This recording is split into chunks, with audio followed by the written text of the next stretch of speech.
Good afternoon. My name is James Ragland, and I am here with my co-chair, Board Member Carol Beckerly, and we would like to get started with today's Audit and Accountability Committee meeting. Madam Auditor, could you please call the roll? Yes. Mr. Ragland. Here.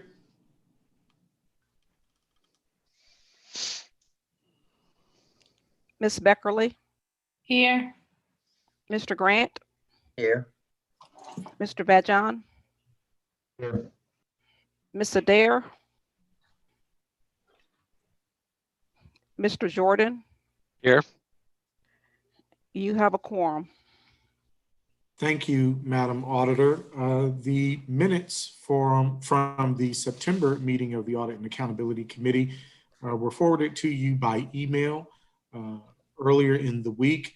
Has everyone had an opportunity to review those minutes for accuracy?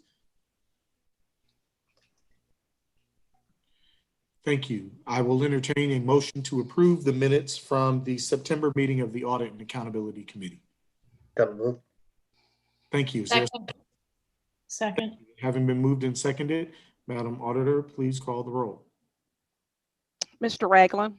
Yes. Ms. Beckerly. Yes. Mr. Grant. Yes. Mr. Vajon. Yes. Mr. Jordan. Yes. And that motion carries. Thank you, Madam Auditor. Let's move directly into the agenda for today. Item number 1 is committee operations. Madam Auditor, I'm turning the floor over to you. Thank you, Mr. Ragland. Actually, after we go through the committee operations and once we get to the Office of Internal Audit report, I would like to request one little change in the agenda. The discussion of the OIA's involvement in external audits, I would like to move closer to item number 4, which is actually an external audit. I think that might help the conversation flow a little better. So if that's okay, then when the Sure, time comes. I'll take a point of personal privilege and just move that over. We don't have to go through the, that's fine. Great. Okay. And bear with me because I'm trying to share my screen and also, let's see, do all types of things that are above my ability. Okay.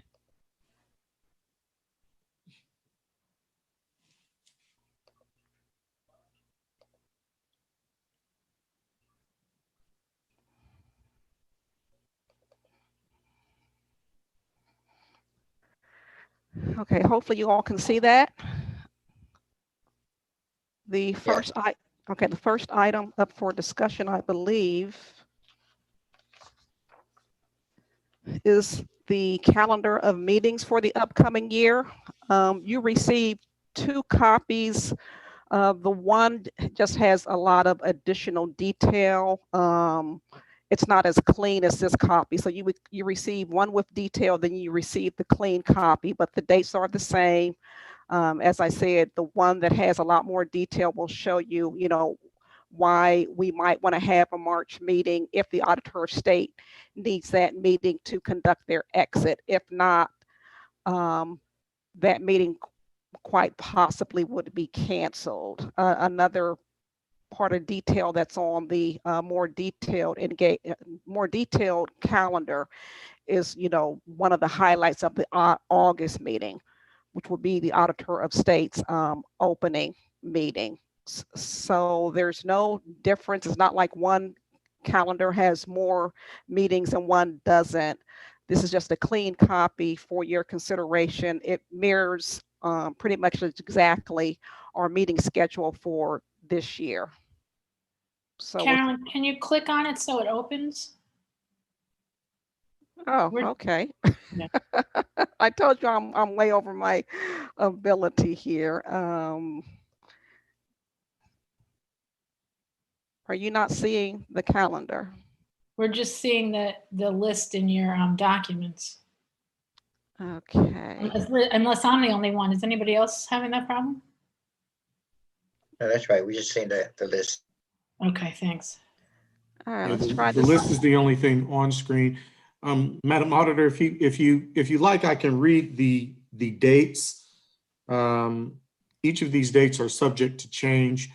And then the information that Carolyn has included gives you a little bit of background. And you have those in your work packet for today's meeting. But the first scheduled date in January is the 28th of January. And then we move to February 25, March 25, April 22nd, June 24, August 26th, September 23rd, and October 29th. Those are the proposed dates. Each of them are subject to change based on any type of extenuating circumstances. We have not determined where we will be meeting.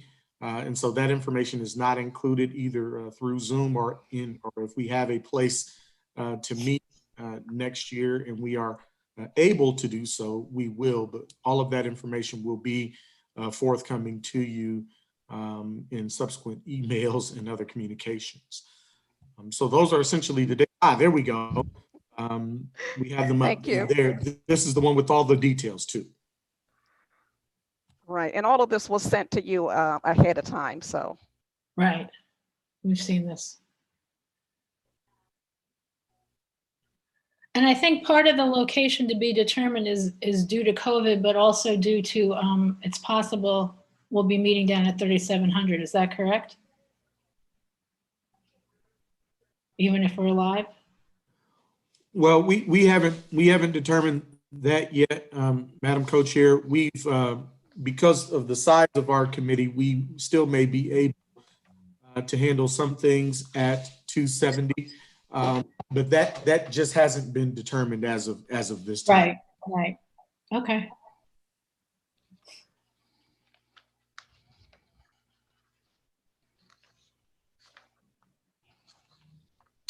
Chair Ragland, I believe this would need a vote. Yes, ma'am. I am going to entertain. First and foremost, committee members, are there any questions regarding the calendar? Are there any questions regarding the calendar?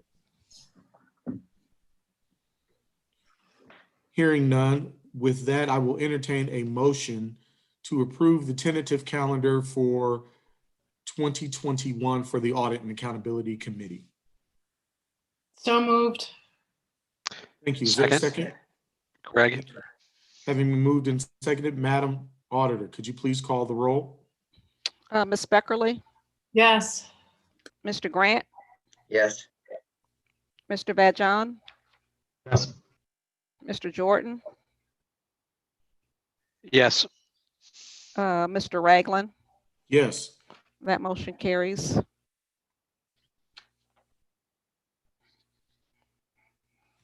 Okay, the next item, it was requested that a discussion of the A&A committee charter be put on the agenda. I did send you all a copy of your current charter.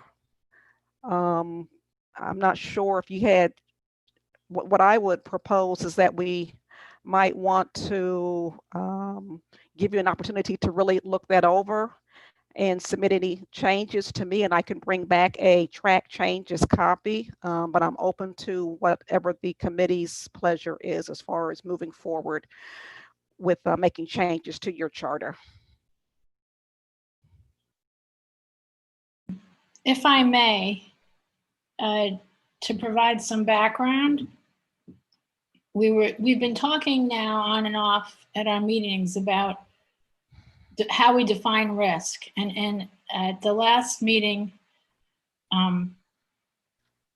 we talked about, expanding it to be risk of not achieving our goal, which is to educate children, and somehow reflecting that in identification of the risk universe and prioritizing risks within that universe.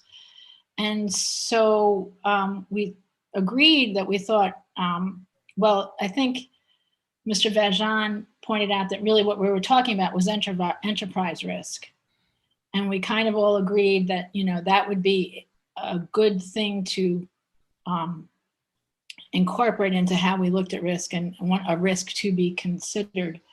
And then Mr. Vajan also pointed out that our current charter seems to be limited to more financial and accounting risks than operation risk. And so that's how we got here. And then I'm going to have to rely on you who really know this area better to think about what language makes the most sense. I did a little nosing around on the internet, but that can be dangerous when somebody who's not really an expert looks into it. But I did come up with one thing that seemed to meet what I was thinking about, and I just wanted to toss it out there, but now I'm trying to find it so I can share it. Here it is. Okay. So now I should be able to share in terms of, can you guys see that? Yeah. Oh, wait a minute. The first thing we wanted to do though was share the charter. I had that open too. Where is that? Here it is. Okay, so this is the charter as it exists. Is that big enough? Is that better? I'm not seeing the charter. You're still showing the enterprise risk management document. Huh. See, this is where, okay, maybe I'll stop share and share again.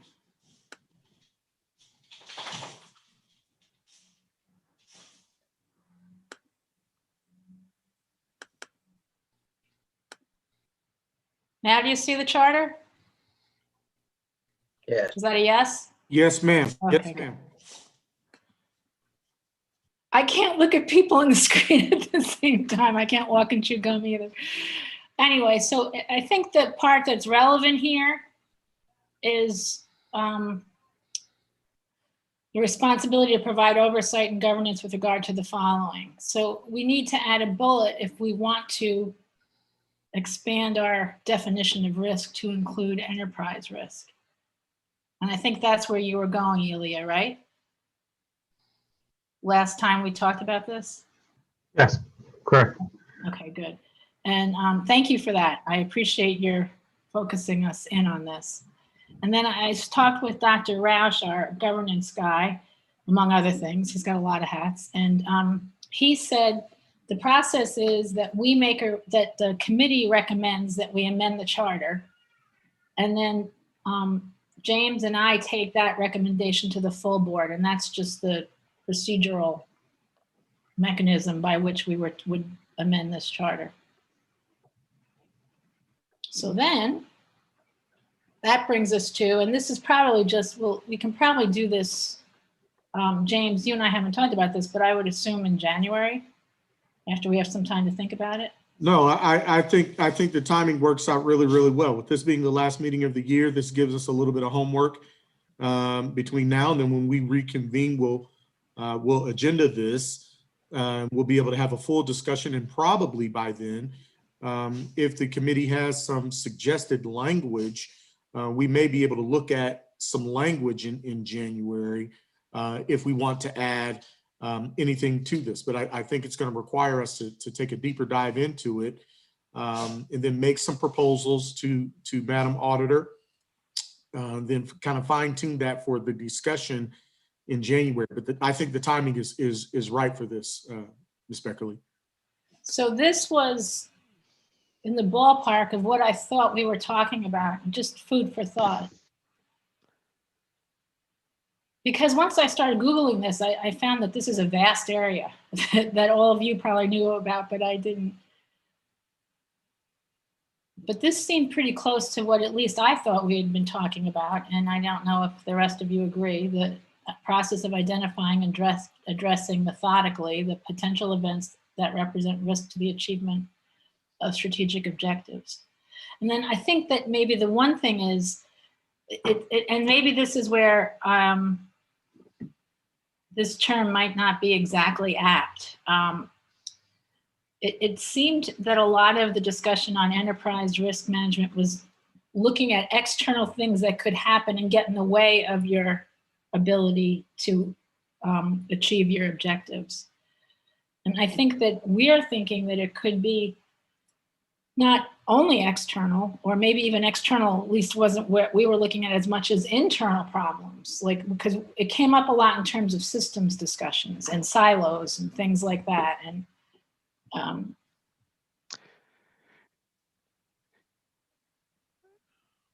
so I don't know if anyone has any thoughts about that. And I don't know how much we want to actually discuss it now or just raise it as something to consider, and we'll talk in earnest. I would like, if possible, Madam Auditor, if you could have someone on the team do a little bit of searching for us to see if, because there's relatively few, to see if there are other districts that have incorporated enterprise risk management into their charter for their audit and accountability committee meetings, and then give us a little bit of background on what that may look like. If you have someone that could do a little bit of that research for us and get that information back out to us, that might be helpful. And then that way we don't have to kind of brainstorm right now about wordsmithing it. We've got a little bit of time to come back with some ideas, if that's okay with you, Board Member Beckerly. Yeah, the only thing I would add is that definitely we're not at the wordsmithing stage now. I just wanted to put this out as food for thought. I'm guessing that there's probably going to be few examples, if any, of other school districts that are doing this, because there's few districts that have the internal auditor function anyway. And I think that it would be really helpful. I mean, whoever is doing it, we need to understand how they're approaching, because I think that's really important. But I think a combination of that combined with how businesses are doing this, or how other entities, maybe hospitals or other public institutions, and knowing what we are trying to get at. I mean, I think that, yes, knowing what the best practices are is good, but I don't think we should be afraid to say, well, in our case, we're really trying to get at this aspect of risk, and maybe migrate away from some others. So I think that we have to temper whatever we can, or inform whatever we come up with in terms of what others are doing by what our own objective is. But I think that's absolutely where we need to start. Yeah, and I'm happy to share the two small paragraphs out of our audit committee charter. It talks about the responsibilities for the oversight of the risk management framework of the organization, and including enterprise risk management and specific risk, and it lays out financial reporting risk, operational risk, strategic fraud, etc. Okay. So be happy to share that. That would be terrific. It's a good place to start. Thank you. Thank you. I will reach out to the appropriate people and bring something back in January. And that also might be a good opportunity to see what other entities have regarding the external audits that we're going to be discussing later. Terrific. Good. That sounds like a plan. Well, thank you, Board Member Beckerly, for taking the lead on this. Definitely, and looking forward to getting that information in our next discussion in January. Chair Ragland, if I may, sir. Sir, yes, sir. Please. Carolyn, I do know that the IA has some various sample audit committee charters out there as well. If your team could have a chance to take a look at that too, there may be some language regarding enterprise risk management and committee responsibilities too. Thank you. This original one was based on the IIA sample charter, but it's definitely time for a revisit to see, how it's changed. Thank you.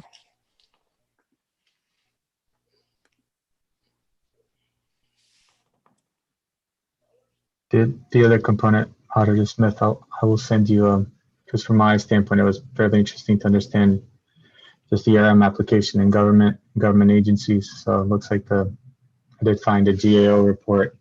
It's more on the federal level that I can pass on, and that could be useful as a resource. Okay, thank you. Terrific. Thank you very much, committee members. Madam Co-Chair, I want to make sure that you're squared away with where we are. Totally. Okay. Yes, ma'am. All right. Thank you. Item number 2 on the agenda is the Office of Internal Audit Report. Madam Auditor, the floor is yours. Okay, great. We're going to hear a overview of a report in accounts payable that Terry Burchuk led for the department, which will be followed up by the internal audit activity and dashboard report. And Kevin O'Connor will lead that discussion. And then we will turn it over to a couple of presentations and updates on risk management, followed by the external audit by independent accountants, which will also include the discussion. So with that, I will turn it over to Terry. Is that going to be you or you and Kevin? It'll be me. Okay, to Terry Burchuk, segment manager with the Office of Internal Audit. Well, thank you. Thank you, Chair Ragland, Co-Chair Beckerly, and members of the committee. I also want to thank our treasurer, our controller, our director of financial process improvement, our AP manager, and our senior executive director who is over purchasing for assisting during this audit. They were very helpful in helping us gain some additional information as we needed. As part of the OIA audit plan for fiscal year 21, we conducted an audit of the accounts payable process. We also assessed the status of 9 open issues identified during our prior audits back in 2016. Before going into specifics of our review, I want to highlight several accounts payable enhancements that occurred since our last audit.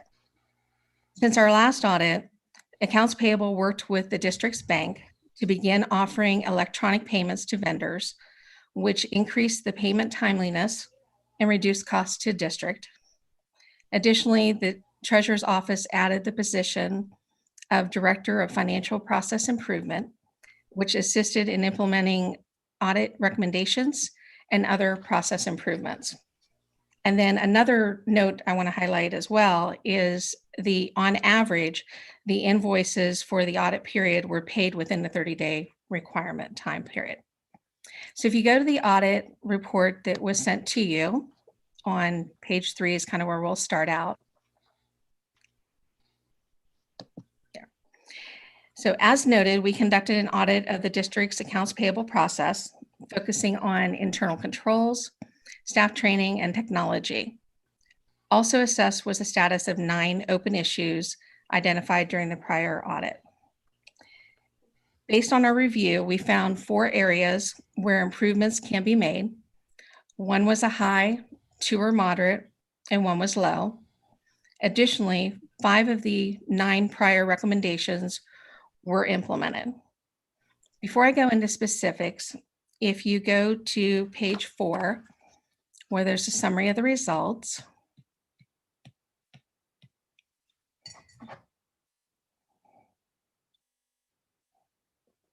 you'll see under Objective 2 that the corrective action plan related to establishing a training process was not implemented, and therefore there was no process to review. So our original intent was to go through and review the training process, but we didn't have anything to review at that point. So I wanted to call that out. If you continue on to our next page, you'll see the continuation of the summary, our specific audit objectives, and then the audit scope. Our audit scope for this audit was July 1, 2019 through July 31, 2020. And then continue on, you will see the methodologies. And kind of the summary as we've always had with the background. And continuing on, you have the accounts payable org chart. To give you some context, I want to kind of highlight the next few tables. The total number of invoices paid during the fiscal year, that is listed in the one at the bottom of page 7. And then if you go to page 8, you can get it in the context of dollar amount of the total dollars paid during those fiscal years. And then again, highlighting that the invoices were paid within the 30-day requirement.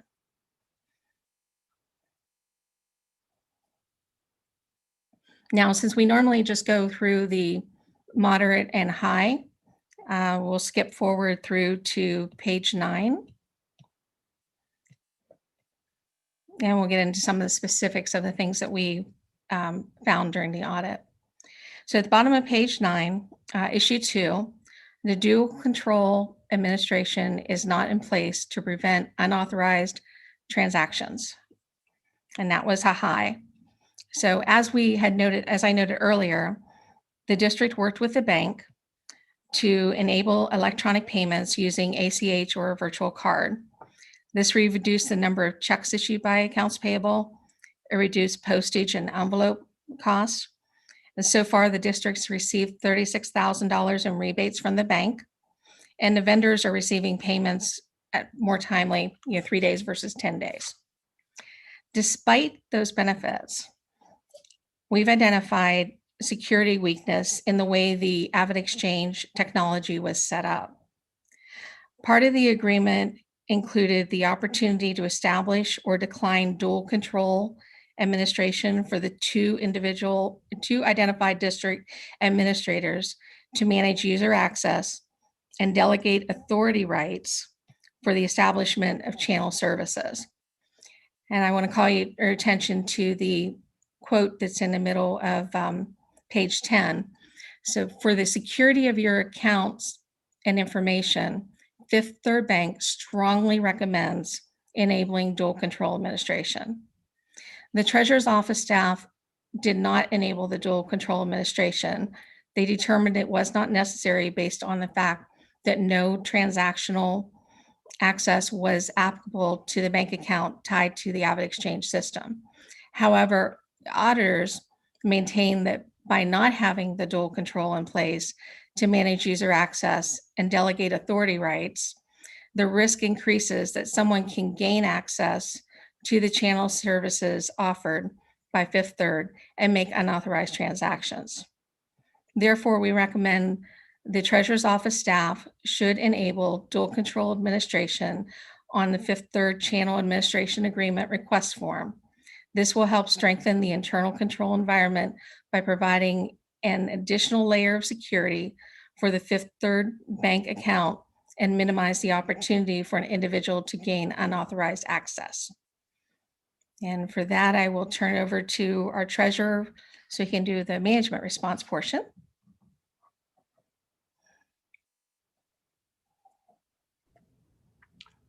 And it's one sentence. And we called Fifth Third and told them to turn it on. That request has been filed. Okay, are there any questions or comments on that one before I move forward? Yeah, I wasn't totally sure when you said the dual, what that actually looks like in terms of procedurally.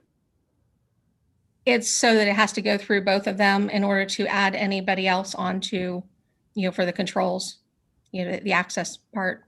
So instead of just going through one person, going through just the controller or just the accounts payable manager, it goes through both of them.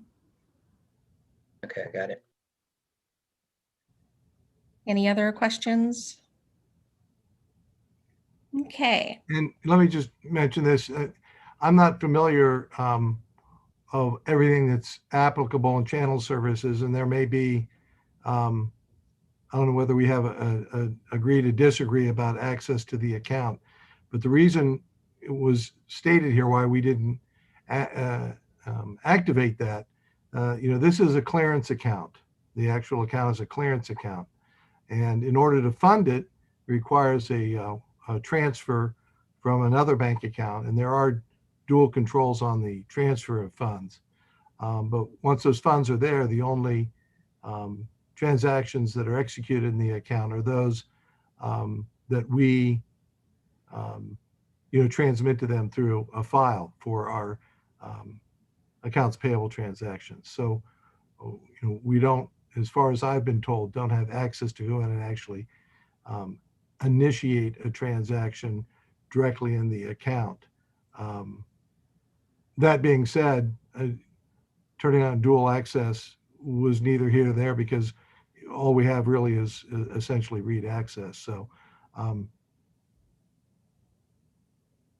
it's fine, but I mean, it wasn't, I don't know, it wasn't a big deal to us to turn it on, but we didn't think it was a big deal not to turn it on.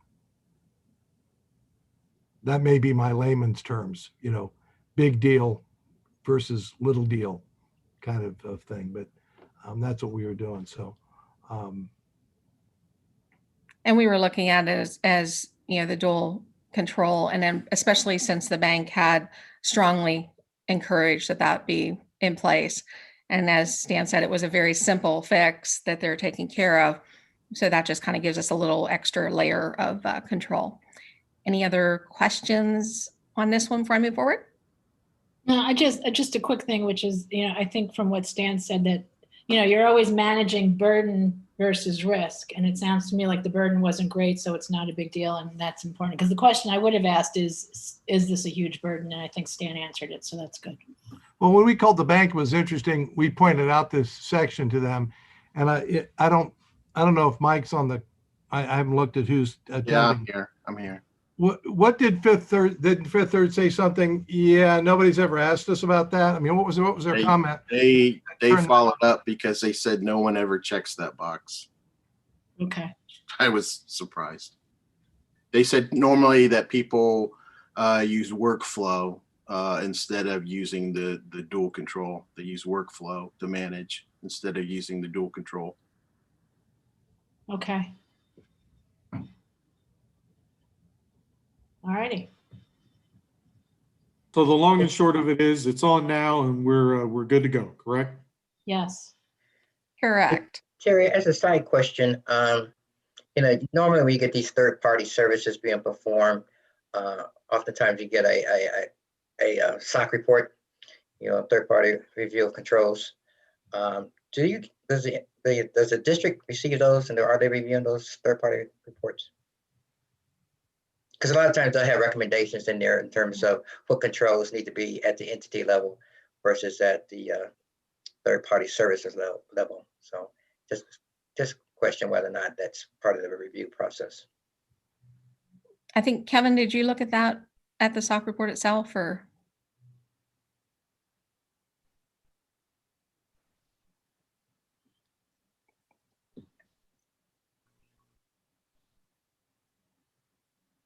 I'm sorry, I was having trouble showing a document and talking at the same time. So we're all learning. Welcome to my world. Yeah. So the we get it. Yes. So this is a relatively new process that the Treasurer's Office is with the Avid Exchange. But from what I understand, and Mike, you can correct me if I'm wrong, the SOC reports are presented to the auditor of state each year as part of their financial audit, and they're reviewed as part of that. They don't. I mean, the ones we asked for is for Tyler and the others, but not for. I don't think they asked for any for the bank. Now, whether they asked for any for Avid this year, we haven't got to that stage yet. Okay. So if they don't, we will definitely probably ask for a SOC report and review that. And that's one of the items we've identified that we need to probably tick up a little bit, just given all the online platforms and things like that. If there's data out there that we need to make sure is properly secured, we need to see the SOC reports. Yeah, because it'll just make your process a little bit easier because it'll already identify those controls that you as the entity should be concerned with versus what's at the organization level. Yes. Thank you, Mr. Grant. Sure. Okay. Any other comments or questions? Yes, one moment. I do want to recognize Dr. Pierce, who has joined us for the meeting. Board member Dr. Pierce, we are going through the report on the accounts payable audit that has been conducted, and welcome to the Audit and Accountability Committee meeting. And we're on page 11 to kind of get caught up on that part. So basically, issue number 3 is accounts payable is not taking full advantage of technology to increase the efficiency of its process, and that was deemed to be a moderate. Many accounts payable processes have traditionally been performed manually, can now be streamlined through the use of systematic controls, saving accounts payable staff considerable amounts of time.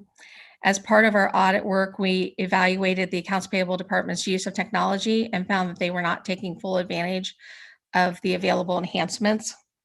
Some tools we looked for evidence of use included three-way match, electronic payment to vendors, vendor payment discounts, electronic submission of employee reimbursements, electronic submission of invoices by vendors through vendor self-service.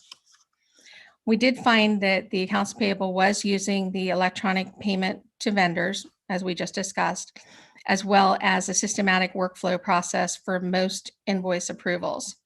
Still, there's enhancements the department can leverage. Many school districts and other government agencies, including the state of Ohio's procurement office, use technology to enhance their accounts payable process. Further recent reviews by the district's Munis system and an opportunity study conducted by a consulting firm, Ray and Associates, have recommended that the district embrace technology to increase efficiencies. Munis does have the functionality for many of the technology enhancement recommendations by both these studies, including the following: three-way match, which purchasing, order, receiving, document, and invoice, systematically ensuring the district takes advantage of vendor payment discounts, electronic request submission and approval of employee reimbursements, and electronic submission by vendors of invoices through vendor self-service. So not taking advantage of all the available technology enhancements leaves accounts payable staff in a position of continuing to perform processes manually, which are time intensive. These types of activities not only increase the risk of errors, but they take up time that could be reduced to more critical accounts payable functions. And then additionally, implementing the systematic processes and controls not only saves accounts payable clerk time, it also saves district staff's time. For example, a principal being able to systematically verify the receipt of goods and service instead of trying to track down the end user in the building to verify that the receipt of goods and services before approving the invoice. And then reducing the manual paper flow and approval of employee expense reimbursements. For example, our employee mileage cards that the employee manually fills out, they send it over to their supervisor who manually signs it, and then it's manually sent through the interoffice to accounts payable to be processed. This could all be systematically processed and put through. So as such, on page 12, we have two different recommendations. The first one is the treasurer's office management should collaborate with purchasing office management to explore technology opportunities and enhancements, including those noted in a previous internal audit and the Ray and Associates opportunity study, to increase the efficiencies and effectiveness of the current accounts payable processes. Taking advantage of these features will increase efficiencies, enable district staff to spend more time performing critical functions. And then the other recommendation that goes along with that is the treasurer's office management should collaborate with purchasing office management to explore how best to ensure discount information is taken advantage of and entered into Munis so the accounts payable staff can ensure invoice totals are net of discount. And then I will turn it over to our wonderful treasurer for the management response.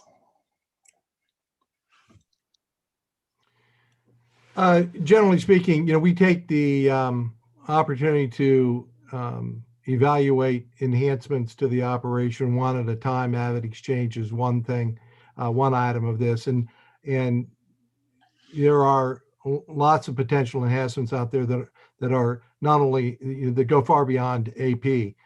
So we've got to prioritize which ones we go after. For instance, just today we have an issue with between HR and payroll regarding onboarding. So that's getting somewhat prioritized to look into and look at process improvements there. So it's like I was just going to say, we take them one at a time. Some of these enhancements too require us to go beyond just our office. Avid Exchange we can handle internally. You get into things like three-way match and some of the submission of information from employees requires us to, reach out to other departments. So that's a little bit more involved and time consuming. So sometimes I don't want to say it's all low hanging fruit that we look for, but if it's just our department, that's one thing. If it's multiple or interdepartmental, then that can take a little bit longer. But we do look at them, and we have to make sure that it works for us and our processes. And sometimes I think even Tyler admits there might be some bugs that need to be worked out. But we got a long list of things to look at, and again, we'll take them one at a time.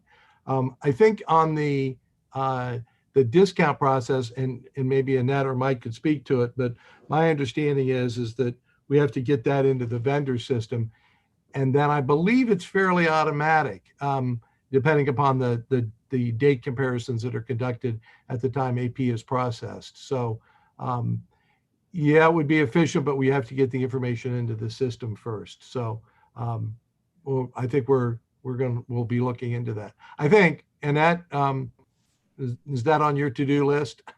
Yeah, I mean, that's a really right after plexiglass.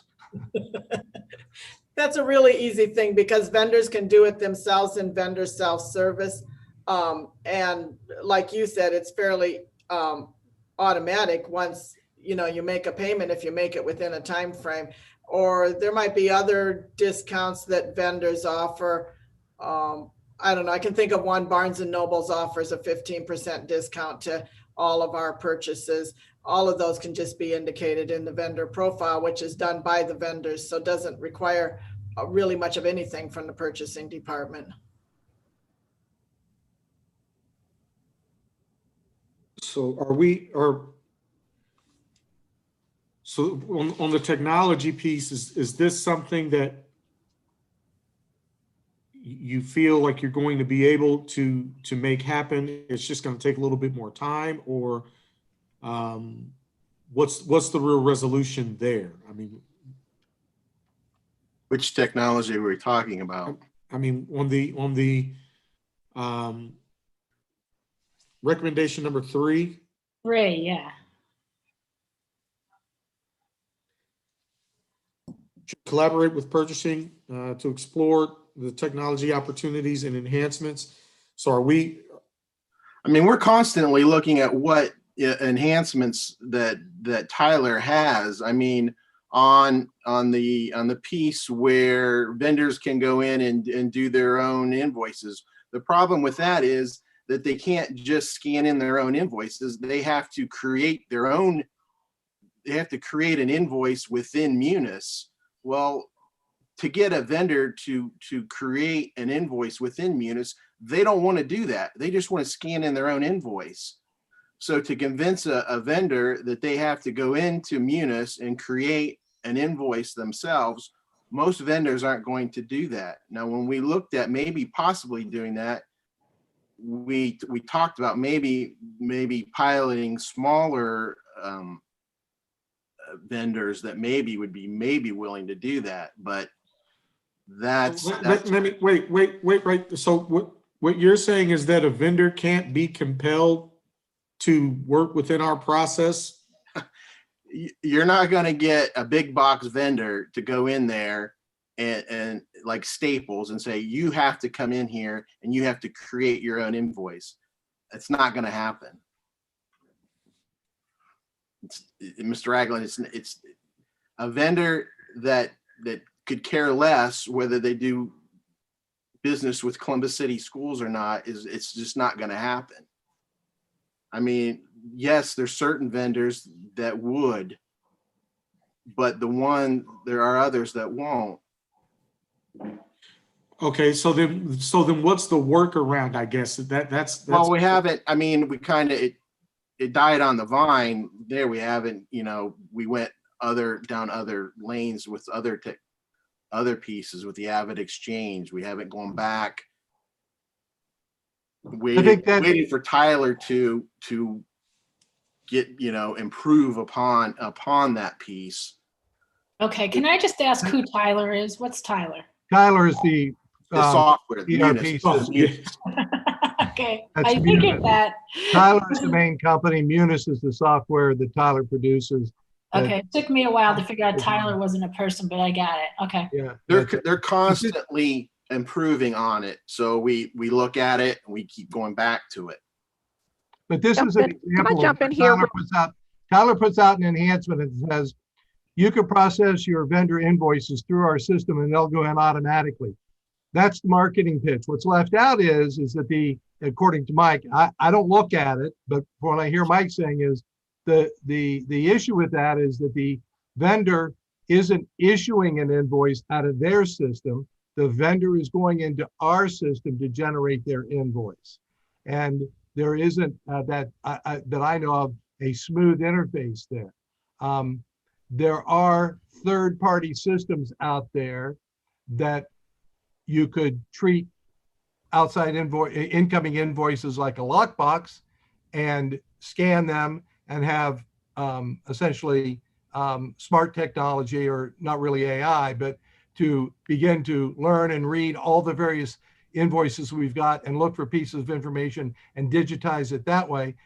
That's outside of Tyler at this point. I mean, there are lots of options that could be on the plate for this particular function. But I think in this instance, it's kind of when you look at what some of the Tyler features are, you have to get down into the nuts and bolts of it to see how do you actually put that into place.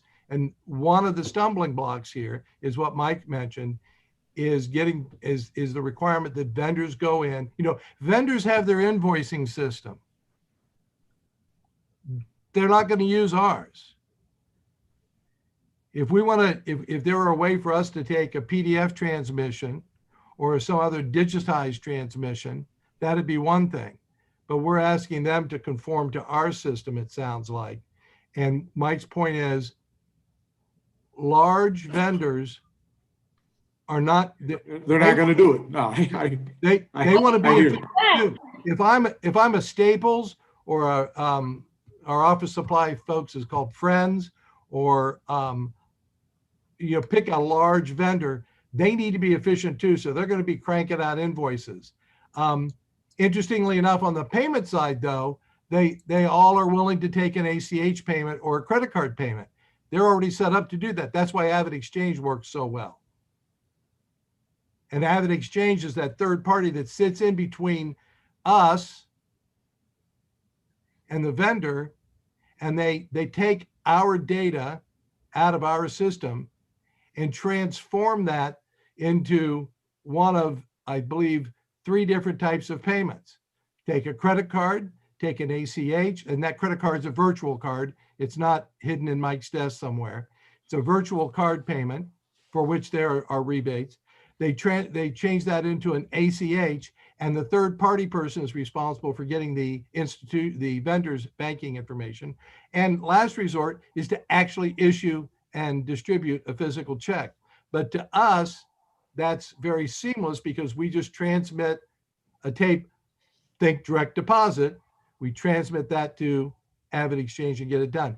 Now we're talking about the reverse of that, where vendors are trying to communicate back to us. They want to transmit their information in their format, but we need to receive it into our system in our format. And there isn't a third party sitting in there, but Tyler says, well, hey, if they would come in and do an invoice in our system like this, you could take it.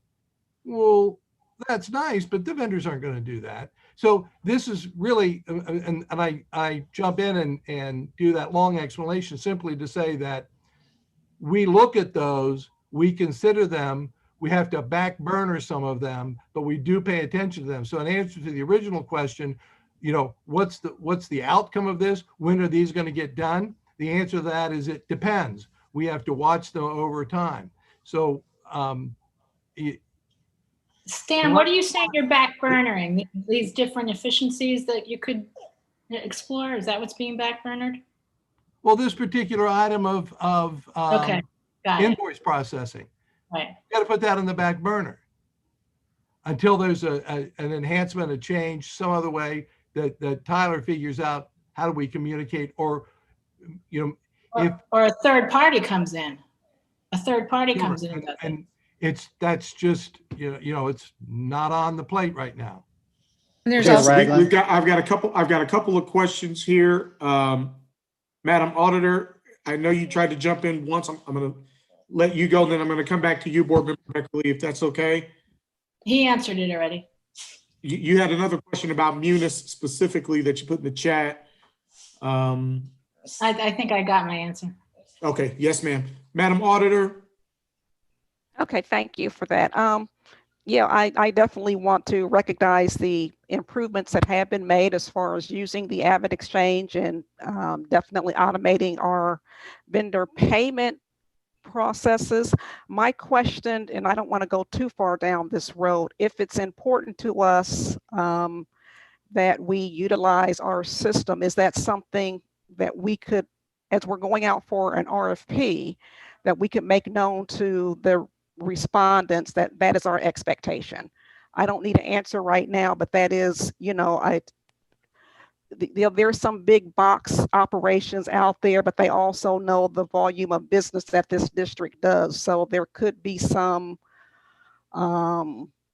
ways to get them to, you know, consider working with us. So that's just one thing, and I don't need an answer to that. My question is, one of the things that why I'm very passionate about this comment here is that I think there's some things that can be done using technologies that will save time for our staff. And I don't know if it's an easy win, but I come back to the electronic request submission and approval of employee reimbursements. I have a small department of 6, and we do travel throughout the district prior to COVID. So I do know the annoyance of dealing with the manual process that we have.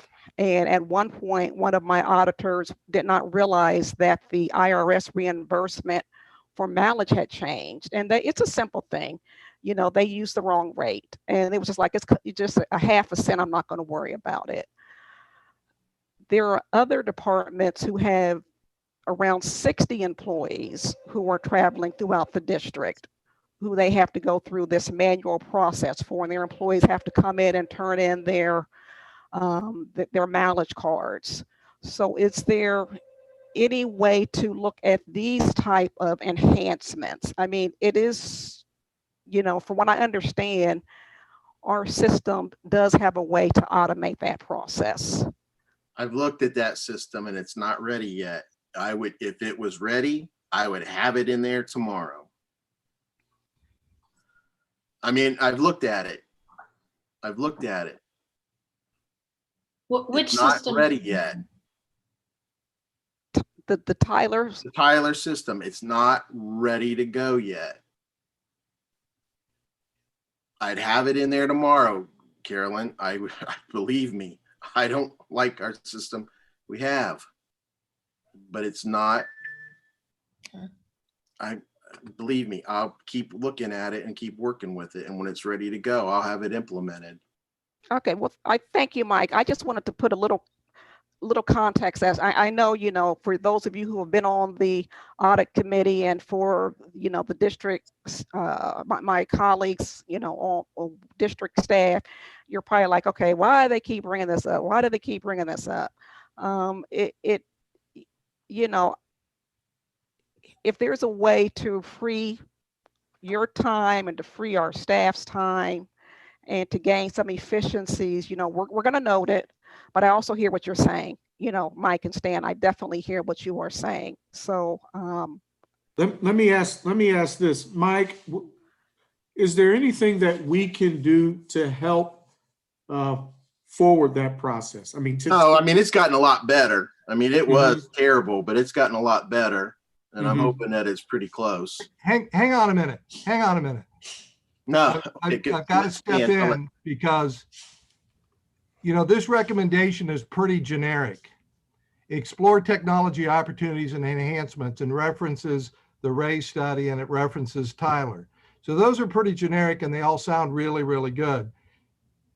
But when we go to run the office, in addition to the day in and day out stuff that we do look at enhancements, and there is some prioritization that goes on. So it's, we may find something that we think is important that isn't necessarily specifically identified, for instance, the mileage reimbursement.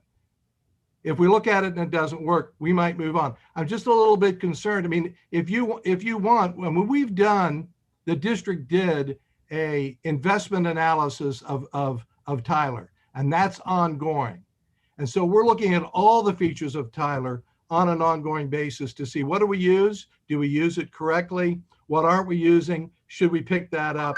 What doesn't work for us? So we're doing that. I'm a little bit concerned that we're picking one thing here or one thing there. And I know it seems to say, like, well, that shouldn't be a big deal. I think he might have zoned out for a little bit there. Yeah. Yeah.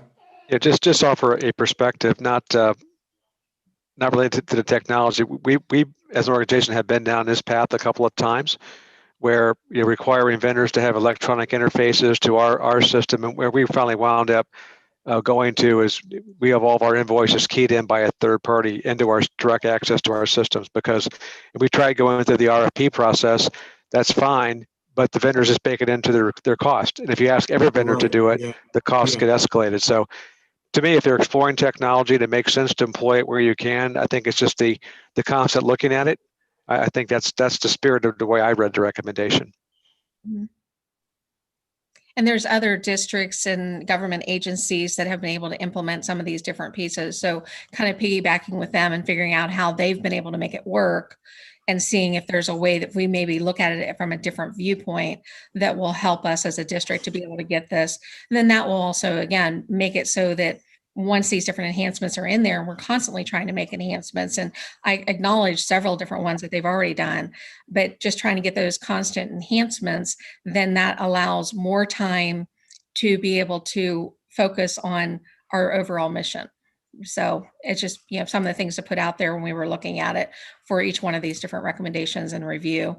And I know there was a lot of different pieces I looked at, but it was just, this was a way to kind of summarize what we were reviewing and, some of the different suggestions from there. Did Kevin O'Connor have a comment?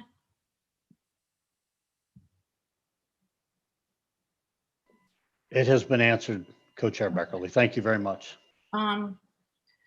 Stan, is part of what I'm hearing that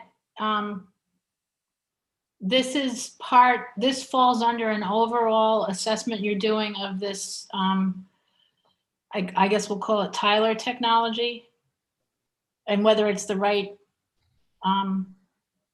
software for us? Is that part of what's going on here? No, I don't think. No, we're not evaluating Tyler in terms of, is it the right software for us? It's our ERP system. We're trying to use it effectively and efficiently. And the other thing is too, we also had an enhancement that was recently done. So we've done an upgrade, and that's provided some other opportunities for us to be able to utilize technology too. And Carolyn, I'm sorry I spoke over you. Well, I was just going to say, I think that the look at Tyler and all of its abilities was something that Dr. Dixon had wanted done. I think we started the review prior to COVID, and then of course COVID hit. So, and I think there have been some updates, but it was definitely something that Dr. Dixon had wanted done when she came to see what all of the, how we could best utilize our ERP system. I think I did see her on this call. Well, we've just started going back and having meetings reviewing those reviews that we had done. So we're just revisiting what Tyler came and did. So we're just reviewing those now and talking about implementing what Tyler recommended. So yeah, so I can speak to it for so everyone is correct, and as part of when I started in the organization, I started doing a lot of assessments, audits, just to see again, how are we operating as an organization and looking at the vendors that we have paid and if they are providing the best service to us as an organization. And Tyler was one of them. You know, we wanted to look at, you know, of all of the products that they're providing, what is their responsibility? So it was not only just for what we were doing, but also a check and balance with them as a partner. And so we met with Tyler, and I stated to their organization, you know, there is, when you partner with any organizations, there is a due diligence of each partner, a responsibility. You know, we are paying you for a service, and are we doing our due diligence and getting the service that you said you were going to provide? And if not, then what are you doing as the partner to make sure that we are utilizing that service to capacity? And we found that they were not. And so I challenged them to then go back and come back with us with a recommendation to say, here are the products that your organization could be utilizing better. And this is the plan that we're going to put in place to help you get there.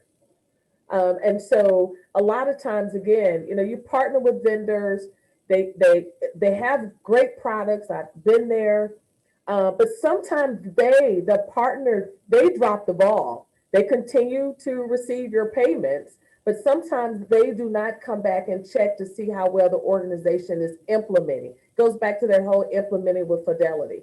And so I challenge them to come back to us and provide those additional resources to help to make sure that we were moving forward. And they have, and as Mike has stated, I mean, a lot of it is more difficult. I mean, there are a lot of moving parts, but our team has been moving forward with a lot of these, with a lot of these pieces. Again, anytime you're asking for assessments, I knew when I asked for various assessments to happen since I've been here, that all of it was not going to be good news. And it was going to challenge us to change the organization so that we're operating more efficiently and effectively. And this is one, you know, to everyone's point, this is a large organization with so many moving parts. And I think what we have found ourselves saying yes to, and that is staffing, that we have seen that we may need more expertise in various departments in order to make sure that these things are being done and being monitored. And I think Stan's office, to one, have seen that. I think Carolyn stated that at one of the other meetings that there's additional people that she may need for her shop and others. I think when we think about how large this organization is and about the expertise that we need, we are challenged by making sure that when we're in a financial crunch, that we are not doing away with key people on the team so that we can manage these investments that we have. I mean, I know that's a separate conversation, but I think it's important that we are very mindful of that. And I think that probably goes to another committee that Stan supervises, but I think that is very important when we, in the big picture, when we think about those challenges that we are confronted with. And thank you for that, Dr. Dixon. And that was the point of me asking about, are there additional resources that are needed in order to move the process forward? I know for a fact that Stan has been mentioning for years now that we have needed someone that really kind of owns this whole Munis process, and it's really, you know, kind of their main responsibility. And you know, this seems like this may be another opportunity to kind of put a little bit more weight behind something like that. You know, someone that we have that's internal that can then do a little bit more work with all of our staff that you know kind of hits this operation. But yeah, that was the point. You know, are there things that are additional resources needed to kind of help with this, because it seems like it's a consistent problem. I know it's listed as moderate here, but it seems like it's a consistent thing over and over that we want to try and figure out a way to get some resolution to. Yeah, and I agree. I think we do need a owner, a process, owner of that. But I do want to say that, I know everybody recognizes that the team works hard, and we find ourselves, relying on products that we believe that will help the organization run more efficiently and effectively, right? And then we are, challenged by, some of these pieces of that product.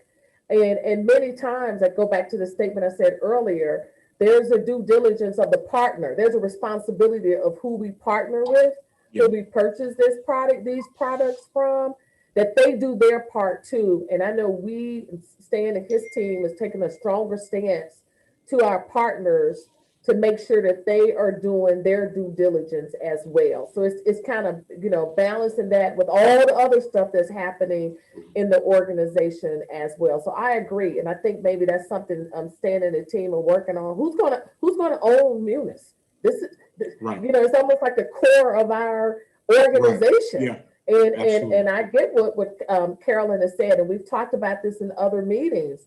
It's like everything stops at Munis. And if we don't, if that doesn't become a well-oiled machine, I mean, it could possibly cripple us in different ways if we don't really get to it performing better for us as an entire organization. And we will get there. Yes, ma'am. Yes, ma'am. Go yes, ahead. ma'am. Madam Co-Chair, go for it. I think that the answer can't be that we continue to have to manually fill out cards for our mileage and do some of these other things. And I have complete sympathy, and I mean this sincerely, that, Stan and his team or however, well, this wouldn't be an accounts payable thing, but an accounts payable too on the, big box inventory invoice side. We're too busy to address it. It's like me. I'm probably using my cell phone at 10% capacity. I mean, partly because I'm old, but and that can't be the answer for us. We can't still be doing this. We have to figure out a way. And if the answer is, okay, board, you want us to use Munis efficiently? Right. Hire a Munis manager? Tell us that, and tell us that emphatically. Yeah. Because it's for too long as an organization, we try to get done our task within the parameters that are given to us, and we don't stand up and say, we can't do it like this. Yep. This is what we need. And, right. So I think I would challenge the response to this audit to be, or to maybe to request, and this might be across, it's not just Stan's shop, it's purchasing and accounts payable. Well, accounts payable is Stan's shop, but to say, yeah, we'd really love to be electronic, and we need to have this third party that Greg mentioned that types in the invoices for us, and that's going to be $50,000 a year. Or we need to have whatever it is to allow our employees not to have to hand write or hand in hard copies of their expense reports, or, but I think that the time has come where we can't just say, well, we're too busy to get it right. And also we have to speak up and say, we need more people. And, the board has to find it. We just have to. Thank you. Thank you for that. And thank you all for the discussion. Terry, I want to make sure that the floor goes back to you. I know we still had a few other segments to cover here. It's actually a very short piece of it, because if we're done with this piece of the discussion, the next one is just the items that were outstanding that we had gone through before. So I can kind of just briefly go through it. I do want to call out, before, when we did the audit, accounts payable, there was no business objectives, there weren't, written procedures, some of the review and approval, that process wasn't working, invoice approval prior to payment. And then, of course, like we just talked about with the efficiency of the accounts payable process, all of those have been resolved since then. So that is, they've moved forward on it. There's still some that need some work. If you look for establishment of metrics, what we had there is we actually had the metrics determined. Even from there, though, they've determined that some of them that were listed that they were going to use aren't going to quite work, but they never were implemented. They never were, go through and see what is the actual metric, what are the results, and manage those results. So that's kind of where that one is hung up at the moment. And then as I talked to you before, training for tools for approvers, that did not exist. And since then, they've put together a accounts payable handbook that was kind of in draft form as we were doing the audit. So that's starting to get that piece together. And then for the time frame, for how long it takes from the time that you get it in your workflow that you're supposed to have the invoice approved, there was never a standard that was set there. So that also is in the accounts payable handbook. So as they're getting that piece together. And then we have the review of the role alignment to the job duties. There was the overall review for the roles, but there was a very specific issue that because the accounts payable manager had the functionality, same as with the purchasing, because there's certain sets of vendors that he would have the authority to go through and make changes on. And then there were ones that were supposed to be done from the purchasing group. There were some times that I was finding that there were some ones that should have been done by purchasing were actually done by the accounts payable manager. And how that had been resolved before was to have the controller go through and periodically review any of those, not all of them, just like spot check, but that was not occurring. So that was kind of why that one was still not resolved. So that kind of gets for like I said, the 9 of them that we looked at and the 5 that actually were resolved and the 4 that were still open. I don't know if there's any discussion or questions on those particular ones or not.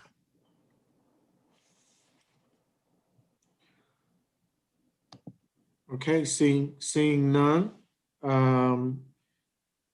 Thank you, Terry, for that. And thank you, Stan and Mike, for your responses and the work that you all are continuing to do to help us improve. I want to echo Board Member Beckerly's thoughts that if there are some things that are needed that you feel can help us improve, say it and say it emphatically, so that the board can figure out a way to get you the resources that you need to be efficient and effective. So thank you all for the work that you're doing. It's really good work, and I'm proud to see that we have implemented some things that had been laying around for a little bit, but we've gotten them squared away, and we're working through that whole process here. We've got our due date of October 31. That is upon us now, and it looks like we've got our ducks in a row. So kudos to all of you for that work. Yeah, that's why I wanted to go ahead and call out all the different things from there, what they had been able to do and where we stood. And then just as a little side note, for me, it's kind of nice to be able to have it in this format because I can actually hear everybody. Because the challenges I normally have with my hearing loss to catch all the questions, I can hear you all very good. So yes, thank you. All right. Let me see. So with that report, if there are no further questions, I will entertain a motion to forward this report to the Board of Education for its review. So moved. Thank you. Second. Thank you, Madam Co-Chair. Please call the roll.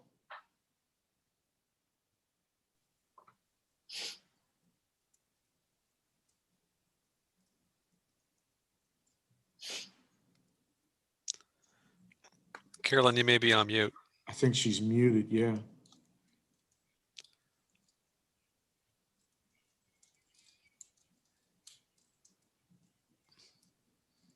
Okay, can you hear me now? Yes. Okay, I'll start over. And I thought it was you all. Mr. Grant, Yes. Mr. Vajon, Yes. Mr. Jordan, Yes. Mr. Ragland, Yes. Ms. Beckerly, Yes. And that motion carries. So now I will turn it over to Mr. O'Connor to go over the Office of Internal Audit activity report and dashboard.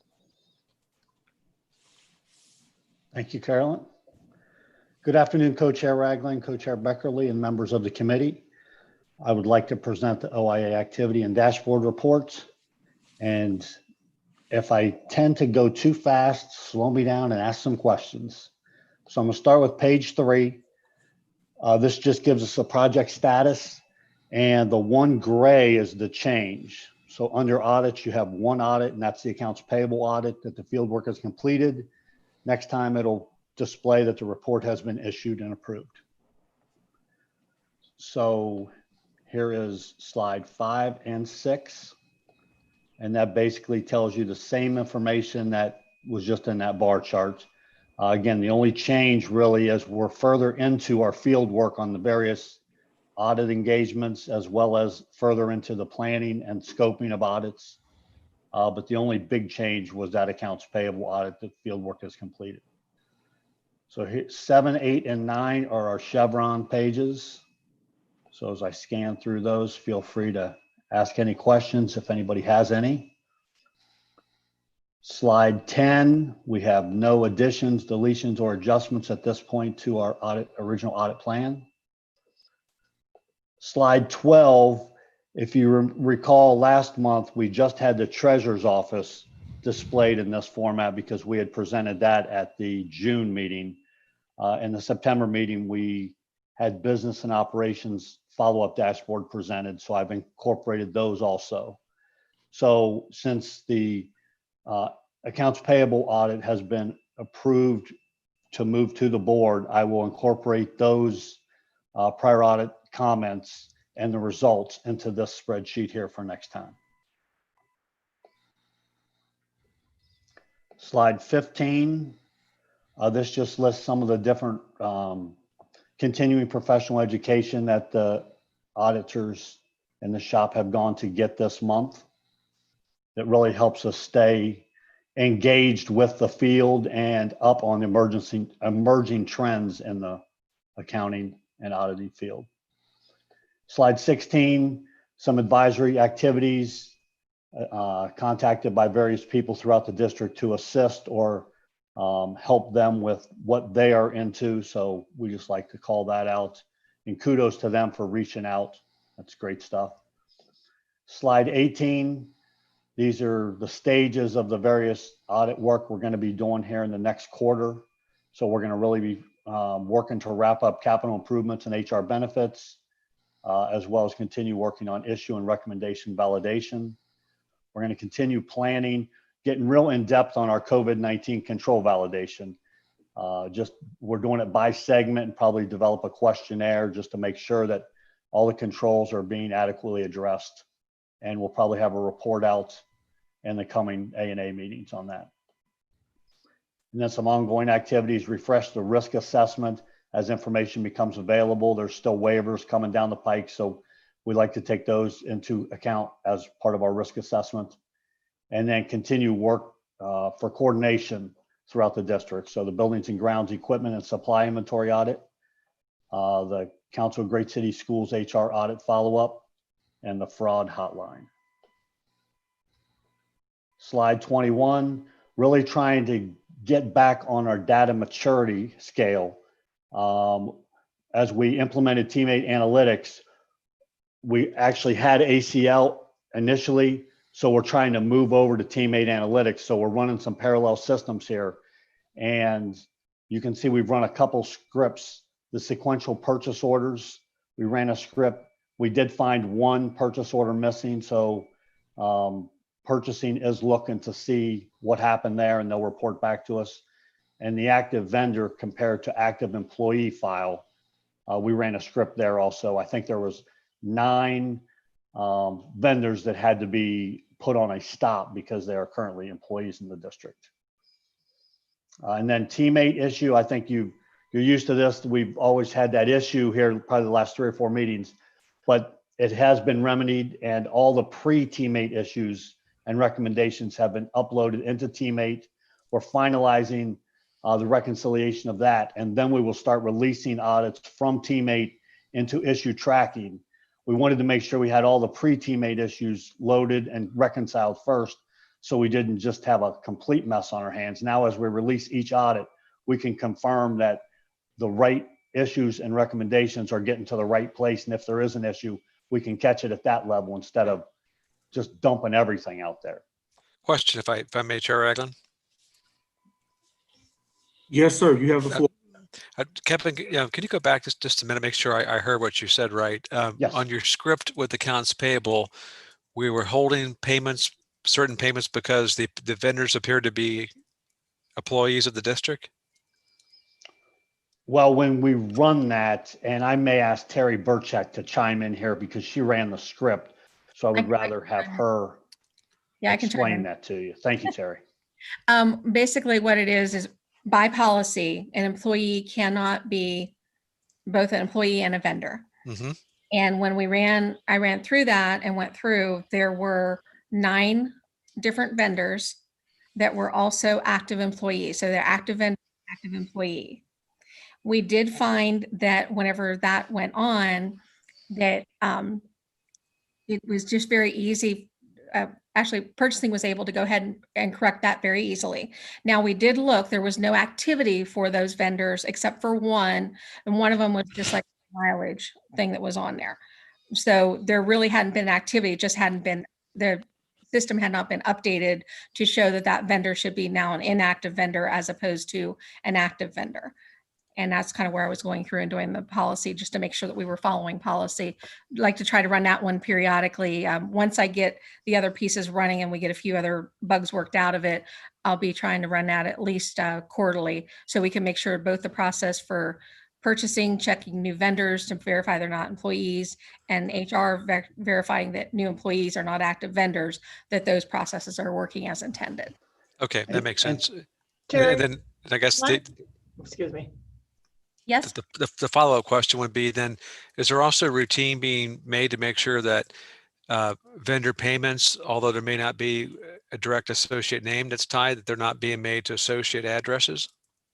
That is one of the ones that I will be working towards. This is awesome. Kind of the beginning. We Thank you. had all of that part, and I had to retransition everything. And then we had the issue, another issue that had kind of cropped up that delayed with trying to make some of those reviews. So now that I'm starting to get to where the actual data is that I need, trying to pull those in, then working with the groups to verify that there's not false positives, and get it down to the point that whenever I get the results, we'll be able to hand it off to them and get those resolutions. And once I get it to that stage, then we can be able to run those more consistently. So we've kind of, like I said, moved back a little bit with the data module, but we knew that was going to happen because we were transitioning. Now I'm starting with the ramp up, and this is just the beginning of it. And as you know me, I'm the data hog. We'll be getting into a lot of things. And Terry, great, thank you. Correct me if I'm wrong, but we did have a process in purchasing to identify vendors as they came onto the system to ensure they were not current employees. But it didn't seem we had a process if employees had become vendors. Is that correct, Terry? That's where the issue was, because when I looked at the dates, it was the it would have been the process that was from the HR side forward. And I know that Annette is going to be working with HR to try to shore that one up a little bit. That became apparent whenever we were reviewing it, and she was able to help at least get those ones that we identified resolved. And now trying to make sure, but their process of vendors to match to employees was working as intended. The process of employees to vendors was not working as intended. So Terry, can I make a quick comment on that? Yes. So I've been working with Terry Trigg about that in employment and staffing.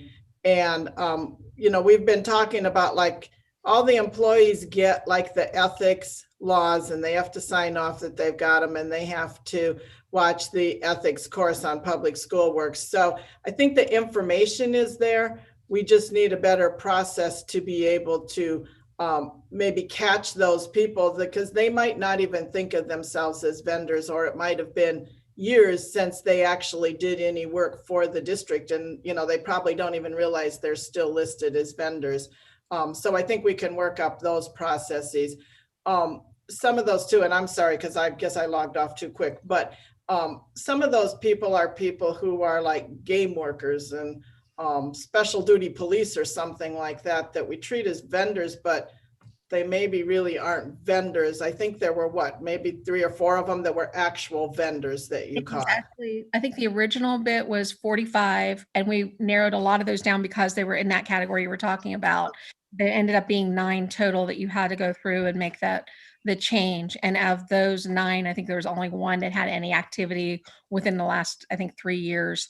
And that was that one piece. So it was no concern. It's just we wanted to make sure that was taken care of so that there was no opportunities that you're trying to take care of that opportunity piece of it. And I said, Okay, great. working very well with them. Go ahead. Thank you. Thanks for the discussion, Mr. Jordan. And then slide 23 is just our current budget. And that concludes my presentation. Did anybody have any other questions? Any questions for Kevin? Hearing none. Madam Auditor, I believe we are to the risk management portion of our agenda. Make sure my mute was turned off. Yes, and we have a safety and security COOP plan update by Chris Ward, our Director of Safety and Security, which will be followed by the major financial and accounting risks 5-year forecast, which will be presented by our Treasurer, Stan Bahoric. Mr. Ward, the floor is yours. Well, thank you. And thank you for inviting me this afternoon. Just wanted to give you a quick update with our COOP process. For those of you who, and I know most of you know what COOP is, but for the listening audience, COOP is short for Continuity of Operation Plans. And essentially it's a plan, a comprehensive plan that's been developed by our agency to ensure that we have the capabilities and the ability to continue to perform our essential functions under a broad range of circumstances. And so I will tell you, last year of 2019, between August and November, we conducted 8 in-person COOP trainings for the district. And then as we turned the corner to 2020, COVID hit.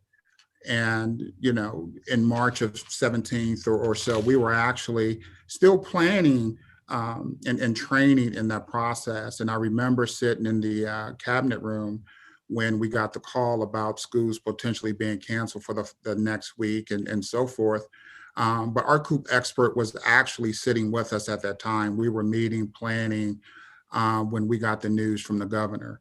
And, you know, we continue to talk with directors, chiefs, and, you know, those who will be responsible for developing a COOP plan. And so I will tell you at this time, you know, after March, a few months had gone by, we were in the throes of really trying to prepare for a virtual learning process, and also making sure that our students' staff well-being was well taken care of.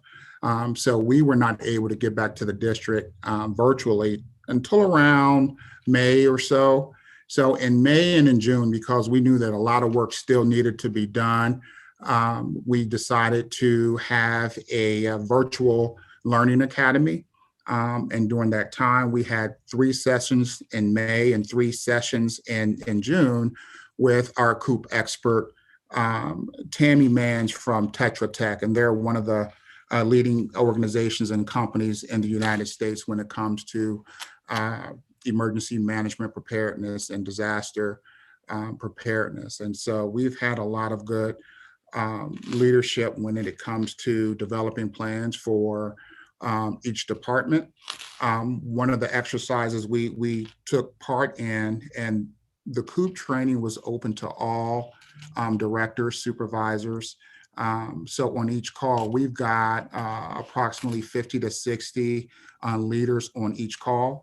And they were asked to submit their COOP plan so that Terry and her organization could do a crosswalk to make sure that each COOP had all of the elements needed to ensure that we could continue with our essential functions. And again, it was not an easy task.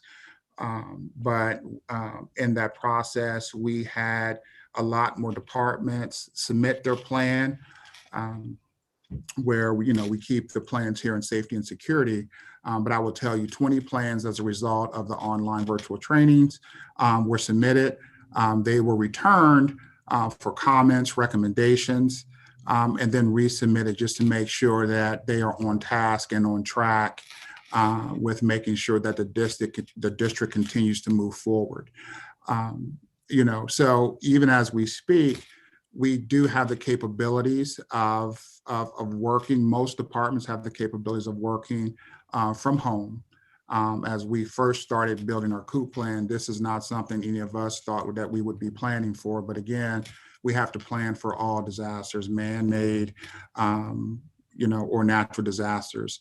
And so as we continue to build those COOP plans, Tetra Tech, they're still involved in the process. We still use them as a resource, and we will continue all throughout the 2020 school year and 2021 school year to use them as a resource to continue to build our plans to ensure that we have the necessary equipment, the necessary staff, and the resources it takes to ensure that we continue with our essential functions.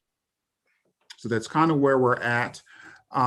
Moving forward, the goal, of course, is to develop a continuity of operations team within the district, and so that we can, assess each department moving forward, and so that we won't have to heavily rely on an outside source, but we have those expertise and capabilities right within the district here. So that's kind of where we're at right now. There are still a few more plans that are out there that departments are still working on. But I will tell you from where we were, and with the help of course, the superintendent who made this an initiative of ours as a district to make sure that these plans are being completed. We're in a very good space right now with continuity of operation plans. Any questions for me? Thank you, Mr. Ward. Are there any questions around continuity of operations for Mr. Ward? Thank you for your work, sir. I've seen plenty of your team in action since March and before then, and they are working very diligently. And kudos to you for keeping them up to snuff. It looks really, really good out there, and I appreciate everything that you're doing, sir. Thank you so much. I'm sorry, Mr. Chair Ragland, one quick question. Yes, sir. Please proceed. Mr. Ward, very good update. Thank you. And this might be more for Carolyn's team. As we're thinking about continuity of operations, are we also considering where we may have third parties involved in those processes? And can third parties, work through, such as the pandemic or other events? So, do we have a single point of failure, I guess, in any of our processes? If not, that might be something worth considering at a future date in our process review. We've talked about it, but we have not really gone into detail to kind of inventory those third parties to see what our reliance is on them. So I would be happy to bring it back at a future meeting.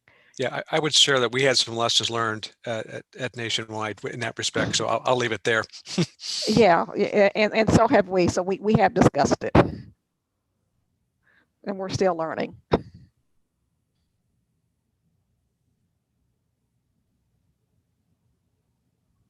Okay, well, if no other questions, then I conclude my presentation. Thank you. Thank you, you Mr. all. Ward. Okay. And next up is I will turn it over to Mr. Bohoric for the financial and accounting 5-year forecast. I've been asked to give you a synopsis of the 5-year forecast. I did the formal presentation to the Finance Committee back on the 14th and presented it to the board at their last meeting on October 20th, and it's scheduled for their formal approval at their next meeting on November 4th. This is the November forecast. There are five years that are in the forecast. FY21, the current fiscal year, through 25. It includes 3 years of historical information, And then I go ahead and trend out another 3 years to give an even longer financial outlook or perspective on things. The last forecast we did was in May. I share with the committee and with the board changes in between the May and November, and then November to May forecast, so that they know some of the major events that have occurred. Here, the primary event has been the fact that fiscal year 20 came to an end. We plugged those results in. They impact on some of the projections. We also input the current budgets from our budget work in the spring, and that's for fiscal 21 through 25. In kind of at a very high level, since May, these are the changes. You can see that revenue has been, total revenues have been modified a bit, a slight downward movement in overall revenues for the fiscal year 20 to 24 timeframe. And I should mention to you, I'm sorry, back in May, the 5 years of the forecast were 20 through 24. And in November, you roll 1 year back into actual and bring a new one in on the on the end of the forecast. So 20 goes out of the forecast as actual, and 25 comes in as a forecast. So these changes are just relative to the period out to fiscal 24. Anyway, just a slight move downward in revenues. You'll see in 21, there's 7.15 million in City of Columbus revenues. Those are the ones that they're sharing with us to buy computers. That's what drove that number up. Another highlight, property tax and the state reimbursement for rollback added about 13 million to that time period, about 2.6 million on average additional each year. Property taxes also get adjusted a little bit from settlement period to settlement period, which can cause some movement in between fiscal years. State aid, back in May, we didn't, when we prepared the May forecast, which was actually more like in March, when we did the May forecast, we didn't know about the state aid reduction. That was about $9.2 million. So we pulled that out of each year for the life of the forecast. This forecast assumes that we remain funded at the reduced level throughout the life of the forecast. And then in the area of other revenues, we added about 4 million a year, primarily because I increased the estimates for investment income and a little bit for pilots, and that added about 20 million over the life of that forecast. So all in all, not much movement in revenue really. It's less than 0.1% change from May. Looking at expenditures, personnel in May, we had not accounted for the recoding of about $16 million, $17 million of personnel, general fund to the Student Wellness and Success Fund. So we did that, and that came out each year across the board. But then when we plugged in the budgets for the coming year, that increased the expenditure estimates.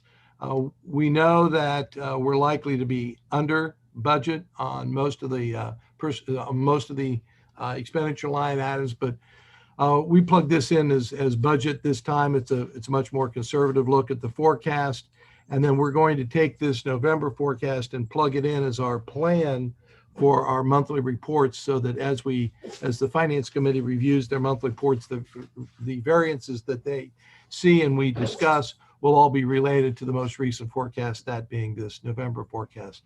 So you can see that expenditures over that forecast period went up about 27 million in total.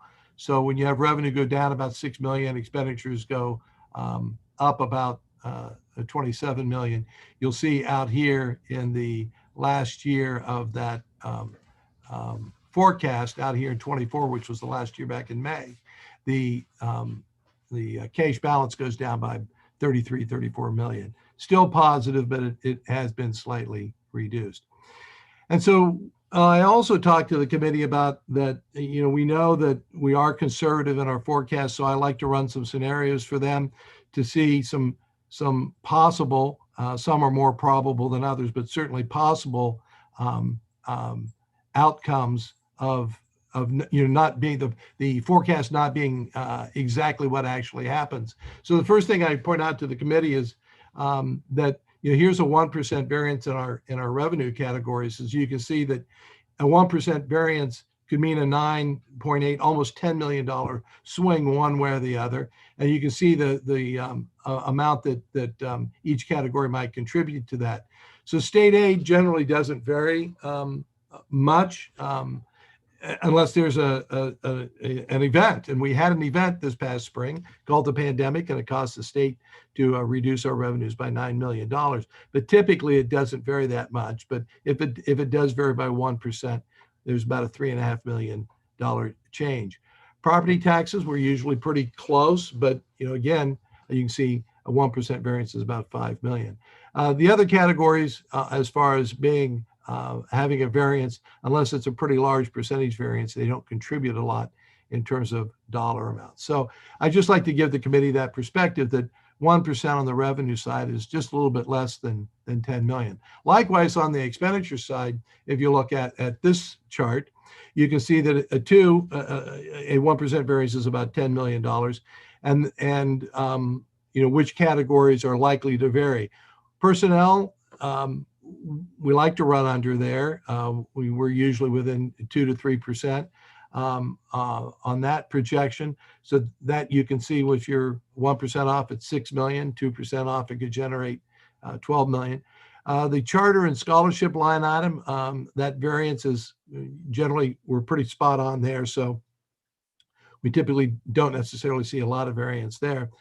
It's in non-personnel that when we budget, when we put in the forecast what the budget dollars are, we are likely to have a variance there. But you see, again, 1%'s 1.4 million. So even if we were 5% off, that's 6 million. So over the life of the forecast, variances in non-personnel can contribute to an increased cash balance, but they're not going to swing that widely.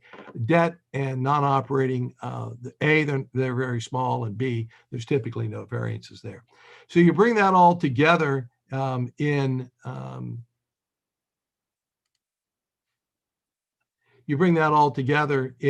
the cash balance, and you can see here the orange line is expenditures, the blue line is revenues. Some of the critical points in this chart are right here, where expenditures begin to exceed revenues, we begin to deficit spend. At least that's the plan for FY21. So you can see the cash balances turn down and begin a negative slope. You see here around fiscal 23, fiscal 24, we're going to drop below 30 days cash, the yellow line. And then our first year of deficit is fiscal 25 at 106 million. And then these last 3 years, 26, 27, 8, are simply linear trends of the forecast. And you can see that this downward trend in cash balances is obviously unsustainable. I also talked to the committee, had some charts and tables about kind of a levy planning and how soon you have to act in order to address a deficit situation with a new levy. We had that conversation. But I think what was as interesting are my hurricane forecasts here, and this shows what happens to cash balance if there are a certain set of variances that occur in both revenues and expense. The gray line here is the forecast as presented. My first scenario is, a favorable look at what actual might do. So I assume that we get 2% more in revenue and spend 2% less than planned, and that's the blue line. So that you can see at the end of the forecast, it goes from a negative 106 to a positive 92. The next kind of favorable scenario I ran was, usually we're pretty close on revenue. The largest variances come on the expenditure side. So I did 0% variance in revenues and 5% on expenditures. So you can see there's a little bit of an improvement here, up to 144 million positive. And then I always like to present a not so favorable scenario, and that is we don't hit our revenue targets and we exceed our expenditure targets. I just picked 1% for each category. You can see here in the yellow line, things get worse, and we end up at a $205 million deficit in 25. The point of this exercise was to show that with variances of that 1% to 5% or some combination therein, that line can change and kind of whipsaw out in the outer years, anywhere from 144 million positive to 200 million negative. And one of the things I said to the committee is, so when we forecast a deficit and it's that far out, and it's 106 million, while that sounds like a large number, I believe that our conservative forecasting and what actual has a pretty reasonable probability of happening is that it won't be that dire, and that we'll be closer to the blue or the orange lines than we would be the gray line. But for forecasting purposes, well, we do it very conservatively. But sharing these scenarios, then when things do vary and the actual picture begins to lay itself out, the committee and then the board, has a pretty good feel for that, these actuals coming in within this, for lack of better terms, hurricane forecast. We have a hurricane now that just came ashore, so I can't come up with another descriptor of this, but it just gives you that range within which we might end up, and when is there a call to action for a change in behavior. Hurricane's a bad word in my book, Stan. Yeah. Hey, but real quick question. Is the impact of any of the property value reassessments in the forecast or not in the forecast? Yes, I every 3 years I change the percent, the assumed increase in revenues. In the off years, we're usually looking around 1%, and in the reappraisal or update years, it's in between 2 and 3% growth. And that even though in Franklin County, I think the number was like 20%. I mean, it was a pretty high percentage increase in property values. I understand that House.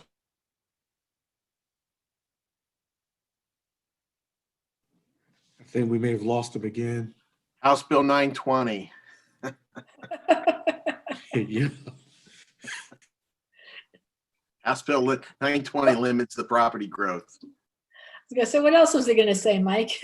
Yeah, Mike, I'm glad you got Stan's back. That's great. Yeah. Thank you. I'm fine. Thank you. Okay.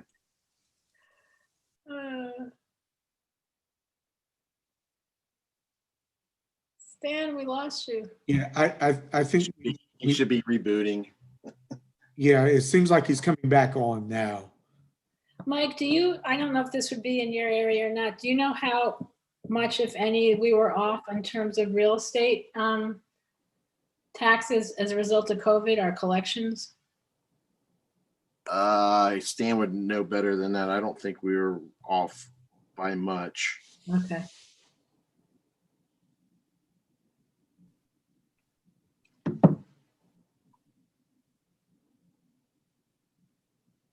Well, here while we've got this little lull here, I wanted to try and contact Madam Auditor. I'd like to move our discussion around the external audit to January, understanding that we are short on time.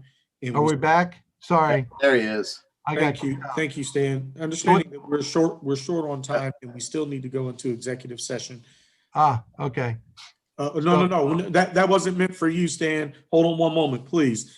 I want to move the discussion around the external audit and that functionality to our January meeting, if that is okay with the rest of the committee, because I do want to prioritize our discussion in executive session for the remainder of the time that we have you for today. Well, we have time for the presentation from Mr. DeFabo.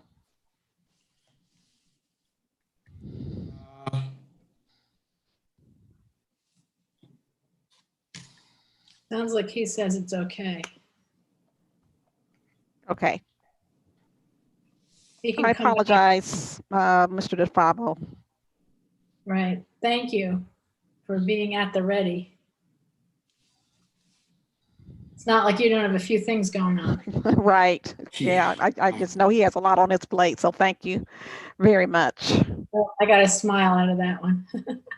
Okay. All right. Stan, sorry about that. Please continue, sir.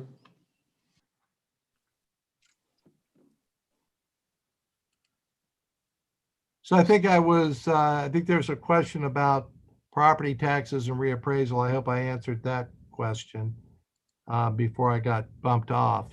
I just had a quick one about how low or off were the tax revenues based on COVID? I know didn't see they're I delayed. didn't see anything that was noteworthy Okay, good. at this point. They were simply delayed. You know, they changed the settlement period, so it was delayed. But based on the estimates, I think when you see the monthly financial report, even when we plug in these new numbers for property tax revenues, we're that second half collection is, I think, a little bit more than what this forecast would call for. But we really didn't experience anything relative to COVID. We all thought we might, but we didn't. That risk does, though, extend into next year, depending upon how. For sure. Yeah, no, it You know, does. you have to understand that a significant portion, and I had that number, I think it's just under half of the property tax collections are paid by in escrow. Right. So, you know, that mutes that effect. And lastly, I go through with the committee some things that might impact this forecast. Many of them are typical ones, like state aid and the biennial budget. But you know, we're talking about a new funding formula. We assume that we'll do better under that. We also assume that student wellness and success funding from the state will continue. And if it does change, it's a balanced change, that if they reduce revenues into the student wellness and success funds, forcing me to bring expenditures back into the general fund, that there would be a like increase in basic aid in the general fund. If that's not balanced, that could be a problem. I mentioned non-personnel expenditures coming in less than budget. Right now, we're meeting our COVID-related expenditures with federal funding fairly well. You know, we can somewhat control overtime costs a little bit and sub costs, but you know, who knows, as we get into you know, whatever the academic plan will look like here in the latter part of this fiscal year, who knows what we're going to need there. And then we've got your new strategic plan, superintendent and board. You've had a lot of discussions, yet heard any items and put numbers to them. So you could spend more money, you could spend less money, you could reallocate money, who knows what, but that's one of the variables that can affect it. And I left one off, interestingly enough. I didn't mean to, I haven't added it because I wanted to do the same presentation, and that's labor negotiations. You know, we have in the plan the collective bargaining agreements through FY22, and I have a placeholder for the potential salary increases in the out years. So obviously, depending upon how those negotiations go, so goes the budget. I think that's it. If you've got questions, other than the one you've asked already, I'd be more than glad to answer them. Thanks, Stan. Not really a question, but one of the, a lot of the seminars that I have attended are saying that the local governments who are heavily reliant on sales tax and income tax are taking a much bigger hit than those of us who are heavily reliant on property taxes. Not that we are not impacted, but that's where right now we're seeing the biggest hit as far as to their budgets. And if you look at the states, the state puts out a budget, financial report every month. the picture's not as dire as one might have thought it would have been. Things like income tax, being down, collections being down, was primarily due to the delay in the, again, when you delay the payment of the deadline for filing your taxes, you're going to delay the collection of dollars. But I think on the sales tax side, I'm going to use the word fine because it's not as dire as some people were projecting. So we're not expecting at this point, given that data, any additional reduction in state aid. But we do get that budget report from the state, and Eric Roush and I look at that as well as some of my counterparts at other districts.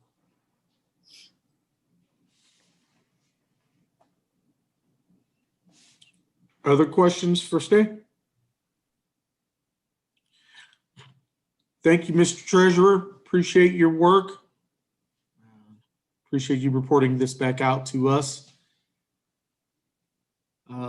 So seeing no questions, we will now move into executive session. Oh, I don't have my script, I don't think. Uh-oh. It was on your agenda. Did you just send it to us? I can get that to you. Did you say it was on the agenda? No, Yeah, it's on there. We will now move into executive session per section 121.22 of the Ohio Revised Code to consider the appointment, employment, or compensation of public employees. Okay. That is made as a motion. Is there a second? I so moved. Second. Thank you. Madam Auditor, please call the roll. Okay. Mr. Vajon? Yes. Mr. Jordan? Yes. Mr. Ragland? Yes. Ms. Beckerly? Yes. Mr. Grant? Yes. Motion carries.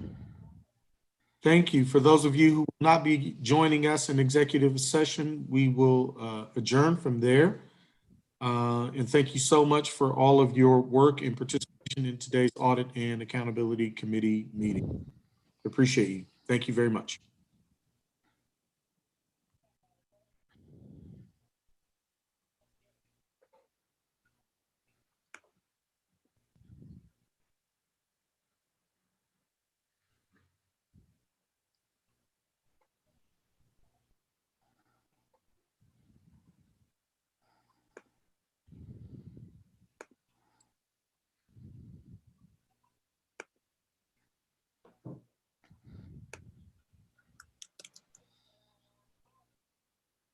Paul, will you be creating a